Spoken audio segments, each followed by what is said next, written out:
El testimonio que os quiero dar es un testimonio de gratitud a nuestro Padre Celestial. Es un testimonio en estos tiempos en los que estamos viviendo, que se suponen que son de angustia, y lo son realmente. En mi caso no es así. Yo cada día, este confinamiento al que la sociedad, el nuevo orden mundial, el enemigo, quien queramos, nos están sometiendo en este tiempo. Mucha gente está angustiada, está desesperada, deseando salir, caminar, tomar el aire.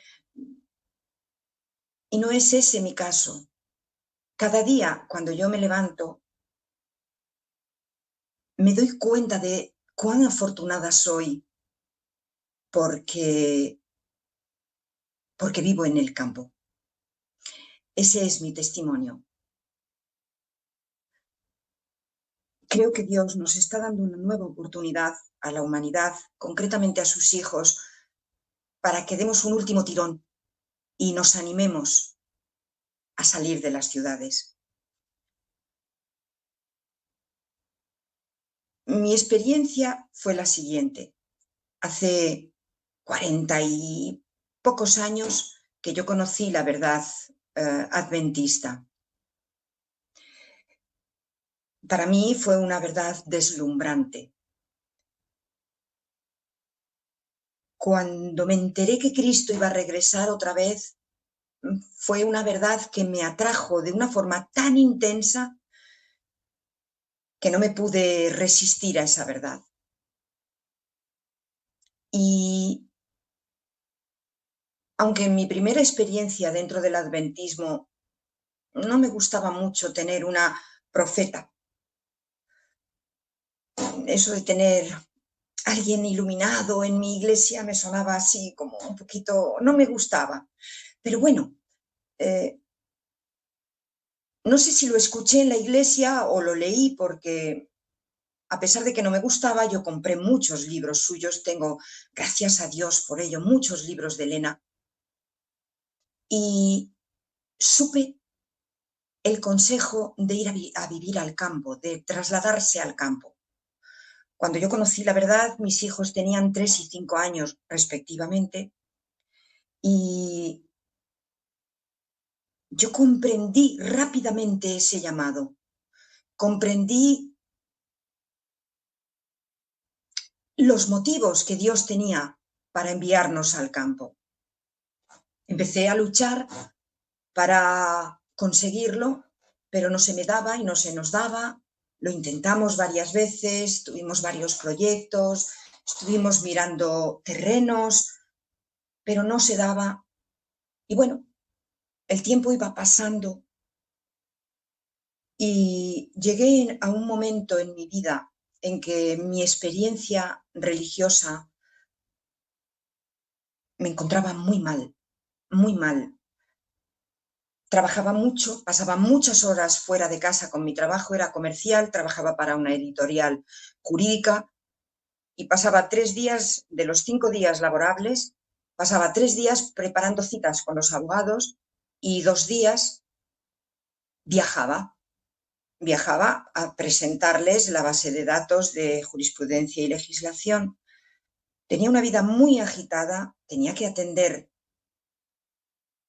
mi casa, que ya estaba viviendo en el campo, y mi espiritualidad, no, perdón, cuando empecé a vivir en el campo fue después. Antes empecé a trabajar en la editorial y mi vida era muy agitada y requería mucho sacrificio ir a la iglesia los sábados, porque ese día tenía que levantarme más pronto que ningún día, porque yo decía, si yo me acicalo y me pongo bien presentable para ganar dinero, mi Dios no merece menos.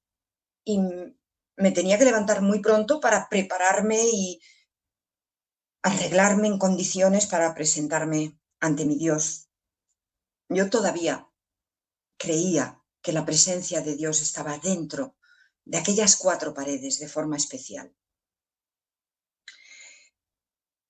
Vivía tanto estrés que me fui de algún modo distanciando un poquito. Cada vez iba menos sábados a la iglesia. Era un esfuerzo demasiado grande y yo llegaba al sábado muy cansada.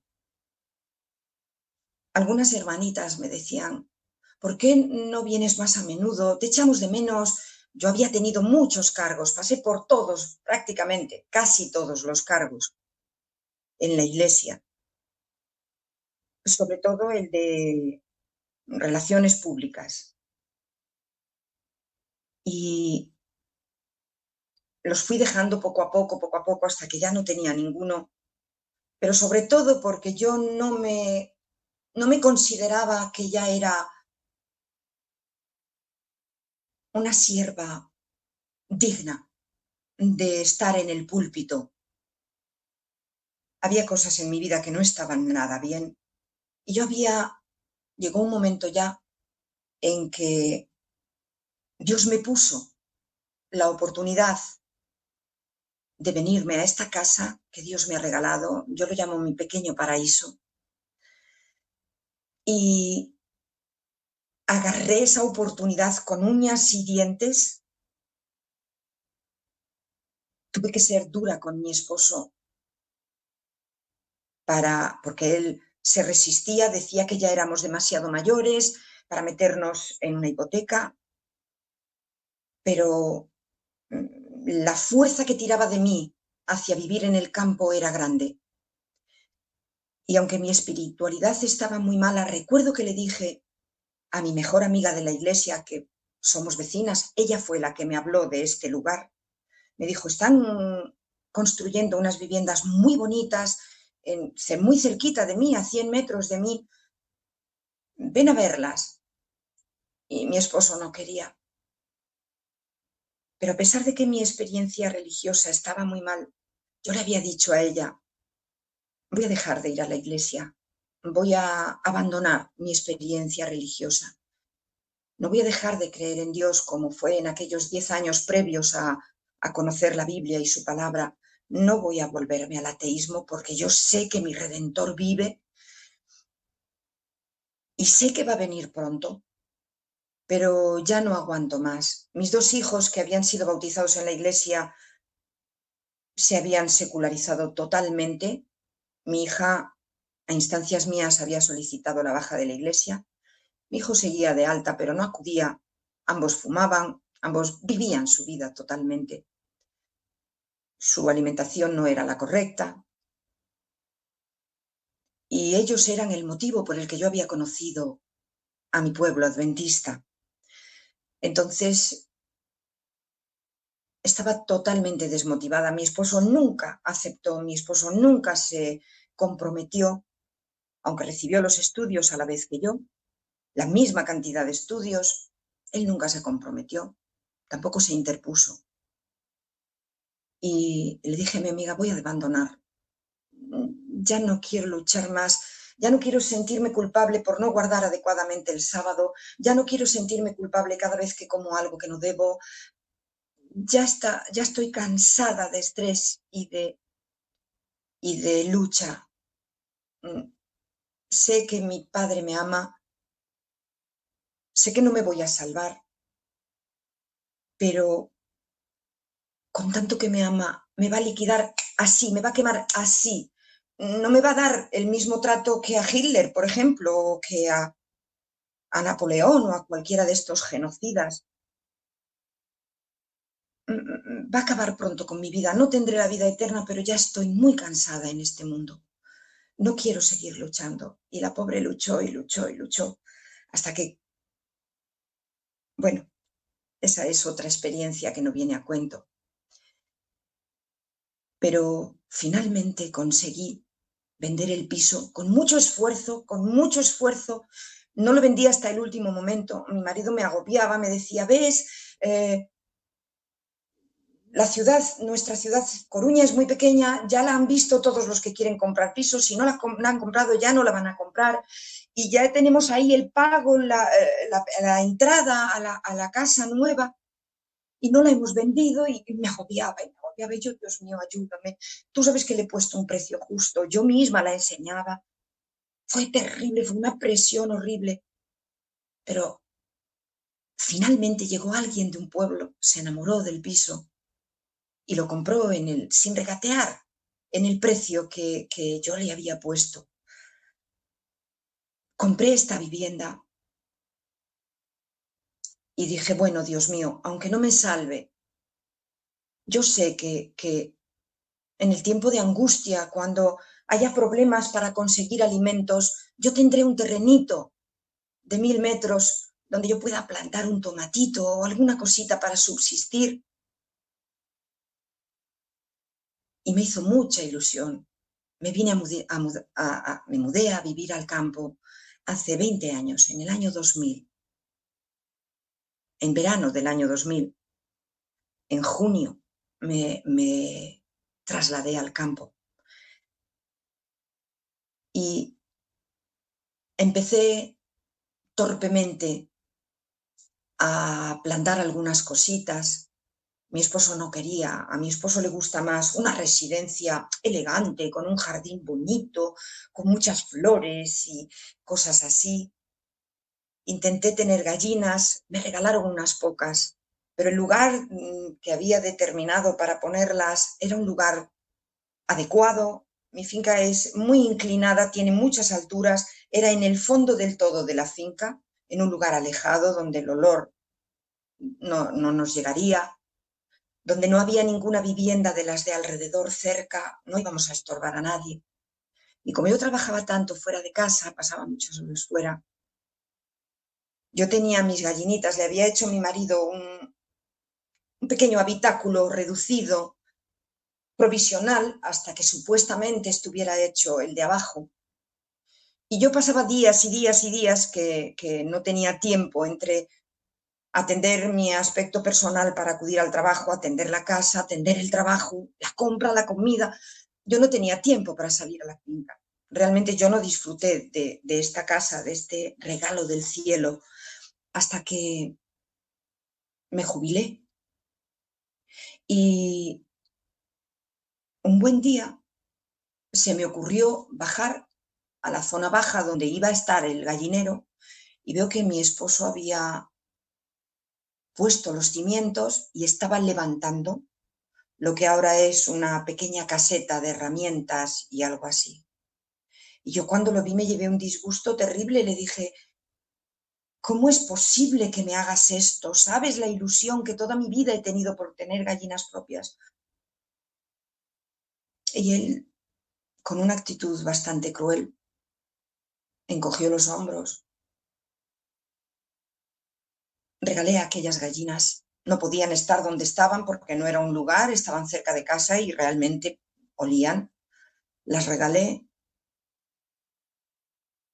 pero bueno, tal vez Dios, como vio que no,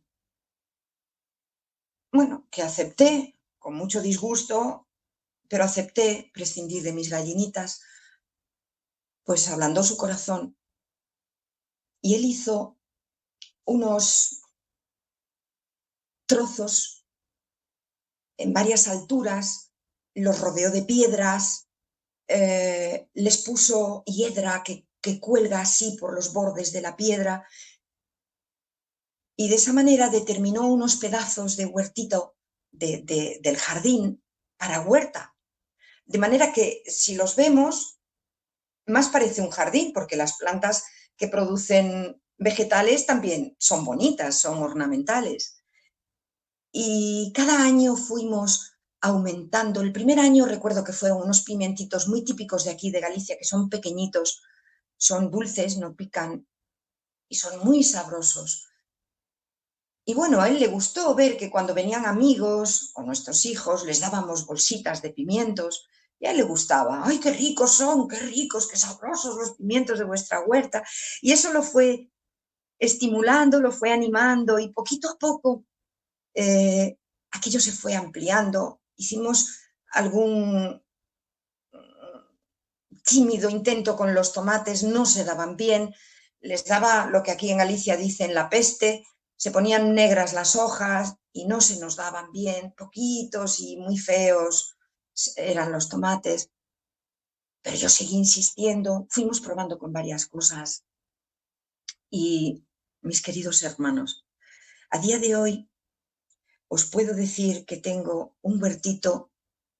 Él hace el trabajo más duro, obviamente, el de remover la tierra, el de clavar las estacas para poner las guías por las que luego suben los guisantes, las judías verdes. En este momento están plantados y en pleno crecimiento guisantes que ya estamos en la recogida, ya estoy empezando a recoger, judías verdes, pimientitos de esos pequeños de Galicia, pimiento que aquí le llamamos morrón, que es ese pimiento rojo grande, pimiento verde, berenjena, remolacha, repollo, lombarda, que es el repollo morado, kale o kale, no sé cómo la llamáis, aquí la llaman verdura rizada, que es muy nutritiva. Es el primer año que hemos plantado y ya he recogido 6, ¿cómo se llaman ahora mismo? Que son las flores y son muy buenas para el hígado. Pilar, ayúdame. Son flores verdes, muy apretadas. ¡Ay! Alcachofas. Alcachofas, gracias, Alcanzo, Ángela. María. Alcachofas. Sí, y me ha hecho muchísima ilusión. Por primera vez tenemos alcachofas. No sé si he dicho berenjenas, lechuguitas también por primera vez. Él se resistía, decía, no, que se las comen los pájaros, hay que hacerles una especie de jaula, de red, porque si no se las comen los pájaros. Yo este año no le dije nada, las traje y él las ha plantado con cariño, le ha puesto su red. Tengo una huertita que me da para mí, para darle a mis hijos. Hombre, tengo que comprar muchas cosas en el supermercado, no tengo de todo. La zanahoria, por ejemplo, lo intentamos y fue un fiasco, salían deformes, muy feas y no se dieron bien. Hoy tengo un huertito. Puedo regalar a mis amigos, a mis seres queridos. Para mí es un gozo enorme. Mi hija vino ayer y me dice, vengo al supermercado, mamá. A ver, ¿qué me llevo hoy? Se llevó 2 alcachofitas, para ella sola dijo que no necesitaba más. Se llevó, no me acuerdo, guisantes, no me acuerdo, se llevó 4 o 5 cositas. Todavía no estamos produciendo, no está produciendo mucho. Se llevó algunas otras cositas que mamá tenía para ella. Y para mí es un gozo, hermanos. Y sabéis, en este momento angustioso en que mucha gente sufre, la hermana concretamente de mi esposo vive en Madrid. Sabéis que ha sido el centro del COVID, de donde se extendió por toda España. Ella es una mujer sin fe, por supuesto, es viuda, vive sola, vive en un piso pequeñito para lo que ella necesita, le sobra, crió a sus 2 hijos, pero me hizo notar mi marido el otro día que no tiene ni una sola ventana que dé a la calle. Este encierro ha supuesto para ella que ni siquiera ve a nadie, no puede ver a nadie, solo si alguna vecina se asoma al patio de luces y por casualidad la ve, y no es una mujer que se relacione mucho con las vecinas. Ha tenido varios ataques de pánico, de angustia, de ansiedad. Lo ha pasado muy mal y yo me imagino que como ella, muchas personas, sobre todo familias que tienen bastantes hijos, encerrados en casa todo el día, que se pelean, que discuten, que gritan, que estorban, que molestan. Hermanos, para mí, este encierro no ha sido tal, no está siendo tal. Yo cada día me levanto y puedo salir al campo, puedo salir a la calle, puedo pasear por mi casa rodeando la vivienda, puedo trabajar en el campo, no me siento confinada, no me siento angustiada. y sobre todo mis hermanos. Yo tengo una certeza que me da mucha tranquilidad. A mí siempre me aterrorizó la idea de que en ese Big One del que hablan los sismólogos, en ese terrible terremoto que se va a notar en el mundo entero, siempre me angustió la idea de quedar atrapada en un edificio enorme o quedar en la calle sin hogar, si daba tiempo a salir del edificio. Y cuando yo me vine a vivir a esta casita, recuerdo que mi esposo hizo él, el sótano lo hizo él, vació él de tierra y quedaron las zapatas donde los cimientos de la vivienda quedaron al aire. Entonces yo le insistí mucho, él dijo que le iba a ampliar esas zapatas y le dije, pero hazlo con hierros para que quede armado, para que quede fuerte. Nosotros hicimos nuestra parte para que nuestra casa estuviera firmemente cimentada. Y yo sé que los ángeles de Dios van a hacer la otra parte. Cuando llegue ese Big One, nosotros estaremos protegidos por los ángeles de Dios. Pero mis hermanos, esos hermanitos que están en la misma fe, en la misma esperanza, que sueñan con la venida de Cristo igual que yo, pero que viven en edificios, en avisperos.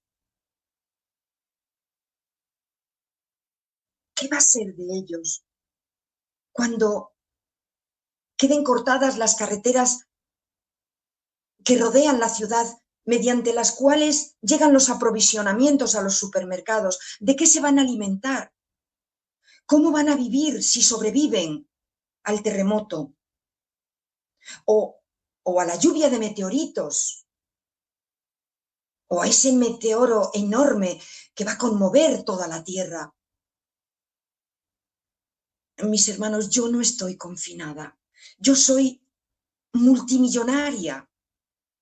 No tengo un euro en el banco, vivo al día, pero soy multimillonaria porque tengo la tranquilidad de saber que me vine al campo en obediencia al mandato divino y hoy lo disfruto cada día de mi vida. Hoy me siento feliz. Hoy doy gracias a Dios con la boca llena. Dios mío, gracias por este pequeño paraíso que tú me has regalado. Y yo deseo eso para ti, mi hermana Pilar, para ti, mi hermana Ángela, para Alfred, para cada uno de los hermanos que me estáis escuchando. Yo deseo que vosotros experimentéis esta experiencia magnífica que yo tengo. No estoy aislada. Yo sé que voy a tener que desplazarme, si Dios me guarda la vida, en el tiempo final, en la gran crisis final. También habrá que abandonar los lugares pequeños. Yo estoy rodeada de vecinos y sé que algún día tendré que huir, no sé a dónde. Dios me conducirá, sus ángeles me conducirán, pero la angustia pequeña, el tiempo de angustia pequeño, ese tiempo en que nosotros tenemos que sobrevivir con nuestros propios medios, Dios ya me lo ha asegurado. Mis hermanos, que mi testimonio os sirva de estímulo, de ánimo. Salid al campo, vended lo que tenéis. Si no es propiedad, orad mucho, pedid mucho a Dios. Como yo tuve que orar cuando veía que no se vendía el piso y que tenía que hacerle frente a la hipoteca de esta casa, porque la hipotecamos. El dinero que el piso era pequeñito y el dinero que nos dieron no lo dimos en la hipoteca, lo utilizamos para construir el sótano, para construir una galería acristalada, porque aquí hay mucha humedad y mucho frío en invierno, y una galería. Yo decía, cuando enseñaba mi casa a los amigos, decía, esta galería es la corona, la joya de mi corona, porque como hay frío y humedad, pues cuando hay sol, protegidos por los cristales, podemos estar allí muy a gusto sin tener frío. ese dinero del piso lo invertimos. Yo no me imaginaba que Cristo iba a venir tan pronto. Yo pensaba más bien que esta casa quizá sería el refugio final para mis hijos, quizá más que para mí. Pero creo que a pesar de que ya soy de avanzada edad, yo voy a ver a Cristo venir en las nubes si no me lleva Dios al descanso antes. Porque personalmente, mis queridos hermanos, tengo la convicción, y no soy profeta ni pretendo en absoluto serlo, pero es como una intuición, un sentir en mi corazón de que o está empezando o acaba de empezar o está a punto de empezar ese tiempo que habla Apocalipsis de tiempo, tiempos y medio tiempo. Por lo que yo creo que tal vez nos sobren dedos de una mano en años para la venida de Cristo.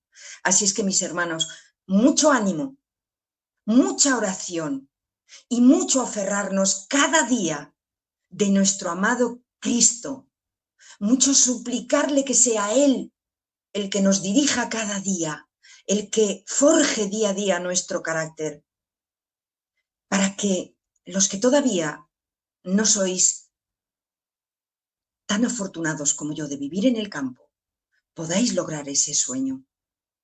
Que Dios os bendiga abundantísimamente. Está deseando hacerlo, mis hermanos. Solo poner vuestra parte como yo puse la mía y Dios va a hacer la suya.